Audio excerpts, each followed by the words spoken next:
તો આ તરફ બનાસકાંઠાના દાંતામાં ધોધમાર વરસાદ વરસ્યો। દાંતાની રેફરલ હોસ્પિટલ બેટમાં ફેરવાઈ ગઈ। રેફરલ હોસ્પિટલના કમ્પાઉન્ડમાં પાણી ભરાઈ ગયા છે। મામલતદારે રેફરલ હોસ્પિટલની મુલાકાત લીધી હતી। હોસ્પિટલમાં દાખલ લોકોના ખબર અંતર પૂછ્યા હતા। નવીન હોસ્પિટલનું કામ ચાલુ ન કરતા દર્દીઓને અહીંયા હાલાકી પડી રહી છે। તો આ રેફરલ હોસ્પિટલના દ્રશ્યો છે કે જ્યાં વરસાદી પાણી ભરાઈ ગયા છે। જ્યાં દર્દીઓ સૂઈ રહ્યા છે ત્યાં કમ્પાઉન્ડમાં જ પાણી ભરાયેલા સામે આવ્યા છે। ત્યારે મામલતદારે ત્યાં પહોંચી દર્દીઓના ખબર અંતર પૂછ્યા હતા।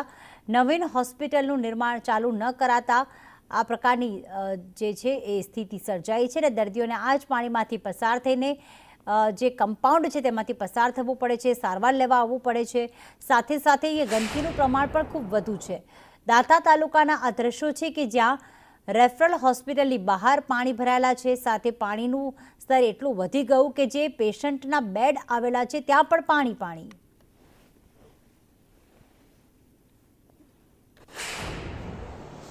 દાંતા તાલુકામાં ભારે પડેલા વરસાદના કારણે જે દાંતાની જે રેફરલ હોસ્પિટલ આવેલી છે તે આપ જોઈ શકો છો। અહીંયાના જે દ્રશ્યો છે ત્યાં જે રાત્રે પડેલા વરસાદના કારણે અહીંયા પાણી ભરાયા હતા અને પાણી છે તે હોસ્પિટલ સુધી છે કે અંદર સુધી પાણી ભરાયા હતા અને કહી શકાય છે કે જે અંદરના જે સાધનો હોય છે હોસ્પિટલના એ સાધનોમાં